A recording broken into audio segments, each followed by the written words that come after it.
లాంటి గదుల్లో బ్రాయిలర్ కోళ్ళలా బతుకుతుంటాం ఇక్కడ. స్వామినాయుడు గారు, చూడడానికి తెలుగులో మాకు తెలియవు ఉదయాస్తమయాలు. పీరియడ్లలో కొలుస్తారు కాలాన్ని, గ్రేడులతో లెక్కిస్తారు జ్ఞానాన్ని. ఆ ఎడారి కళ్ళ మీద కునుకు చినుకు కోసం ఎన్నేళ్లుగా ఎదురు చూస్తాము. అన్నం పెట్టేటప్పుడు గుర్తుకు రావాల్సిన అమ్మ. మీ ఆక్రందన ఏంటో మాకు అర్థమైంది స్వామినాయుడు గారు. రైట్, చాలా బాగా చెప్పారు. కంక్లూడ్ చేద్దాం. స్వామినాయుడు గారు, నిజంగా మీకు ధన్యవాదాలు. ఒక పద్య రూపంలో మీ పిల్లలు పడ్డ బాధ, ఆ వేదంలోంచి పుట్టుకొచ్చిందే మీ పద్యం అనుకుంటాం. ధన్యవాదాలు. మీ ద్వారా అయినా తెలుగు రాష్ట్రాల్లో ఉన్న ఇంటర్మీడియట్ చదివించే చదవబోయే తల్లిదండ్రులందరికీ కూడా ఒక కనువిప్పు కావాలని ఆశిస్తూ, ఫైనల్గా గత 4 రోజులుగా ప్రైమ్ 9 సాహసోపేతమైన నిర్ణయం తీసుకుని డిబేట్ చేస్తున్నాం. కారణం, ఇప్పుడు కార్పొరేట్ విద్యా వ్యవస్థలో దందాలు, ఇన్కమ్ ట్యాక్స్ రైడ్ల కన్నా డిగ్రీ కాలేజీల్లో తెలంగాణలో, రాష్ట్రంలో కానీ ఏపీలో కానీ రిజర్వేషన్ పాటిస్తూ దోస్తు ద్వారా డిగ్రీ అడ్మిషన్స్ని గవర్నమెంటే ఫీజు ఫిక్స్ చేసి ప్రైవేటు కళాశాలలో అడ్మిషన్స్ని ప్రక్రియ చేస్తున్నారు. సేమ్ పీజీ కళాశాలలో కూడా రిజర్వేషన్ పాటిస్తూ ఫీజు ఫిక్స్ చేసి మేనేజ్మెంట్ కోటా అయినా లేకపోతే ఫ్రీ సీట్స్ అయినా కూడా కౌన్సిలింగ్ ద్వారానే చేస్తున్నారు.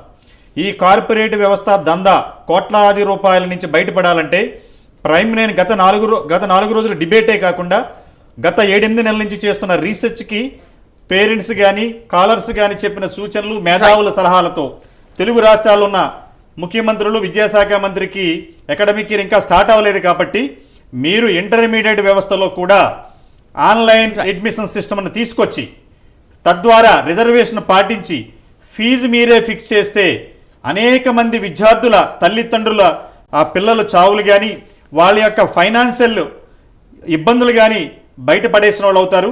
తెలంగాణ కానీ ఆంధ్రప్రదేశ్ ఉన్న రాష్ట్ర మంత్రులు, ఎమ్మెల్యేలు, ఎంపీలు, ఎమ్మెల్సీలు మీరందరూ కూడా ఇది ప్రజా యొక్క విద్య అనేది ప్రాథమిక హక్కు, దాన్ని విఘాతం కలిగిస్తున్న ఈ మాఫియా నుంచి బయటపడేయాలంటే మీరందరూ ఇంటర్మీడియట్కి ఆన్లైన్ అడ్మిషన్ సిస్టమ్ పెట్టాలి, రిజర్వేషన్ ఉండాలి, ఫీజు గవర్నమెంటే ఫిక్స్ చేయాలి. ఎప్పుడైతే ఇవన్నీ కూడా గవర్నమెంట్ చేతిలోకి వెళుతుందో కార్పొరేట్ వ్యవస్థ కుప్పకూలిపోతుంది. గవర్నమెంట్ ఇంకోటి, స్టాలిన్ గారు తమిళనాడులో ప్రతి గవర్నమెంట్ ఆఫీసర్ కూడా గవర్నమెంట్ ఎంప్లాయీస్ పిల్లలందరినీ కూడా గవర్నమెంట్ పాఠశాలలో చదివించాలి. మీకు ప్రమోషన్స్ కావాలన్నా, ఇంక్రిమెంట్ కావాలన్నా అనే నిర్ణయాన్ని తెలుగు రాష్ట్రాల్లో చంద్రబాబు నాయుడు గారు కానీ రేవంత్ రెడ్డి గారు మీరు త్వరగా తీసుకోవాలని ప్రైమ్ 9 న్యూస్ డిబేట్ ద్వారా మీకు తెలియజేస్తున్నాం. Thank you. రైట్ అండి, డిబేట్లో పార్టిసిపేట్ చేసినందుకు చిరంజీవి గారికి, అలాగే రాజు గారికి అండ్ రెడ్డి గారికి, సత్యనారాయణ గారికి థ్యాంక్ యూ అండి. Thank you very much. So parents చూస్తున్నారు కదా, కార్పొరేట్ సంస్థలు జరుగుతున్న మోసాలు, అవినీతి దందా మనం ఫోన్ కాల్స్ ద్వారా విన్నాము, ప్రత్యక్షంగా చూస్తున్నాము.